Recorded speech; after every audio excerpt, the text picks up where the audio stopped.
L'information au cœur d'un changement de mentalité. Suivez chaque jour la radio web KJN, la meilleure source de l'actualité. Mesdames, Messieurs, bonjour et bon week-end. Bienvenue à suivre notre journal hebdomadaire qui vous est présenté par Arlette Birindois. Voici les titres. La rue, un nouveau refuge pour certaines filles de Bukavu. À l'occasion de la Journée internationale d'action pour la santé des femmes, l'Umbanyaku ramène à lumière les défis auxquels sont confrontées les femmes. Douce Boussime appelle la communauté à s'approprier les questions de l'hygiène menstruelle au profit des jeunes filles. Suite à la crise économique, les étudiants de la ville de Bukavu lancent un appel urgent à la paix pour assurer les droits à l'éducation.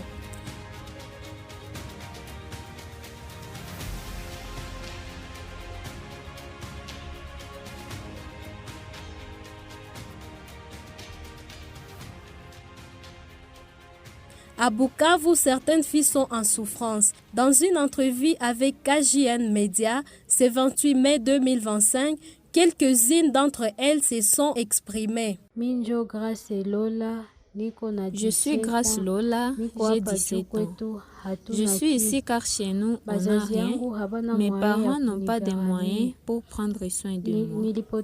J'ai perdu mon père dans cette guerre et ma mère a été pillée au marché de Kadutu.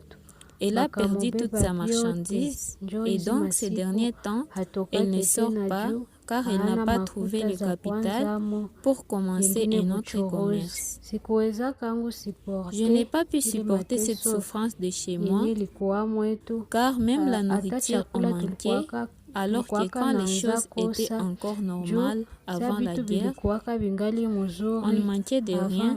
C'est pourquoi je suis partie me débrouiller dans d'autres cadres.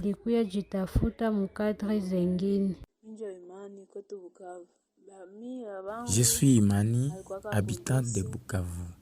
Mon père est policier. Il travaillait à la botte. Lorsque la guerre a déclenché, tous les policiers avaient fui et mon père aussi. Depuis son départ, pas de message ni signe de vie. J'étudiais la première année des humanités, mais j'ai pu abandonner car je n'avais plus qui payer pour moi. Ma mère exerce un petit commerce qui ne peut pas couvrir tous les besoins de la famille et mes études aussi. Il s'est de noter que la guerre à l'est de la RDC a créé une catastrophe humanitaire et une crise des droits humains qui touche tous les aspects de la vie des habitants, particulièrement de jeunes filles, les plongeant dans une détresse immense et une lutte quotidienne pour leur suivi. Parlant de la Journée internationale d'action pour la santé des femmes, célébrée le 28 mai de chaque année, une journée met en vedette la santé des femmes en général et la réalité de cette dernière. Bénit Kadjibouami. Limba Nyakura, coordonnatrice ad intérim de Caribou Jeunesse Nouvelle, explique que cette journée est une occasion cruciale pour les femmes de sensibiliser le public, les communautés, à l'importance de la santé des femmes. La santé des femmes englobe un état complet de bien-être physique, mental et social spécifique aux besoins et aux réalités des femmes à toutes les étapes de leur vie. Et cela, pour moi, ça inclut la santé reproductive, la santé sexuelle, la maternité, mais aussi la prévention et la prise en charge des maladies chroniques comme diabète, hypertension, des troubles mentaux, ainsi que des violences basées sur les genres qui impactent directement sur la santé des femmes. La santé des femmes ne se limite pas seulement à l'absence des maladies.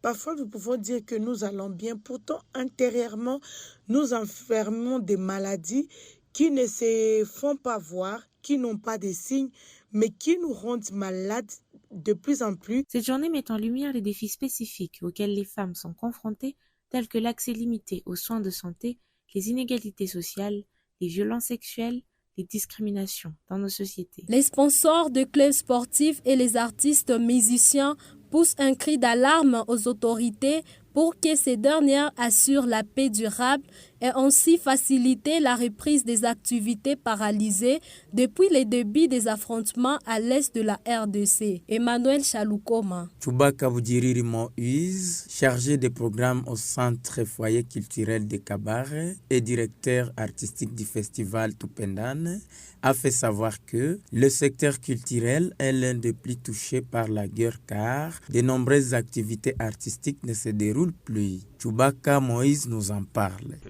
En ces temps de guerre, il n'y a plus moyen de faire des concerts, des grandes manifestations parce que premièrement, il y a des artistes qui se sont déplacés, qui ont fui la guerre. Il y a des salles qui nous servaient de salles d'exposition, salles de production qui ont fermé leurs portes. Il y a aussi des artistes qui sont dans les milieux mais qui ont suspendu d'abord la carrière parce qu'ils ont peur de la situation actuelle. Ils ne sont plus libres de s'exprimer en fait.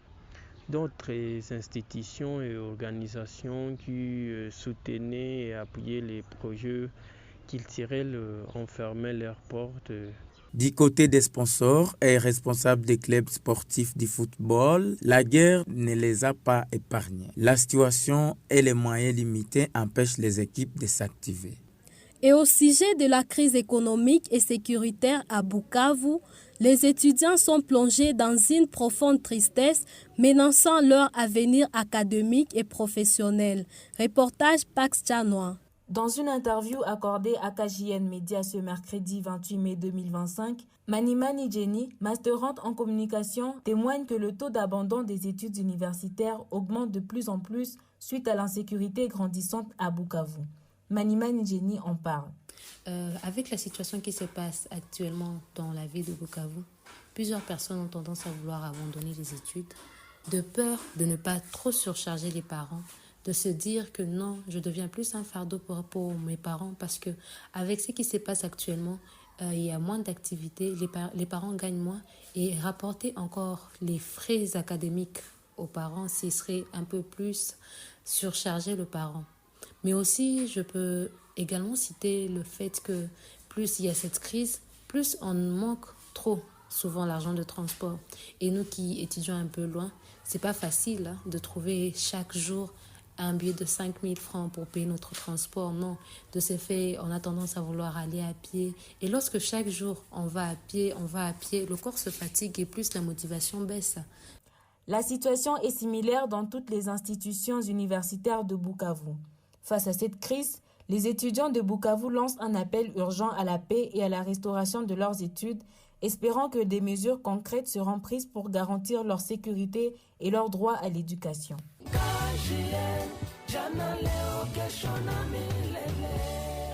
À l'occasion de la Journée mondiale de l'hygiène menstruelle, Douce Boussime de l'organisation Uwezo Africa met l'accent sur la question de l'hygiène au profit des jeunes et femmes. N'est-ce pas Marie-Thérèse Riziki? Dans une interview accordée à la web radio KJN ce 28 mai 2025, Douce Boussime explique que l'hygiène menstruelle en RDC n'est pas totalement prise en compte car il y a certaines écoles, surtout dans les milieux ruraux, qui ne prennent pas de précautions pour cette question, mais aussi en RDC, il n'y a pas d'infrastructures qui tiennent en compte cette question. Elle explique.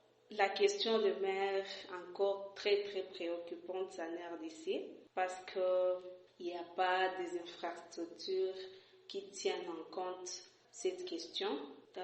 Parmi nos écoles publiques, il n'y a pas de toilettes spécifiques pour les femmes et des toilettes spécifiques pour les hommes. Maintenant, les jeunes filles se sentent gênées quand ils sont en leur période menstruelle et certaines d'entre elles se décident même de rester à la maison par peur d'être moquées par leurs collègues. Vu la situation que traverse la RDC actuellement, elle a recommandé aux jeunes femmes et filles d'utiliser ou de se procurer les serviettes hygiéniques lavables pour limiter les coûts des dépenses.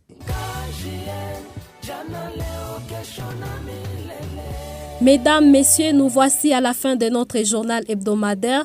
Pour plus d'informations, consultez notre site www.kjnasbel.org. Merci et à la prochaine.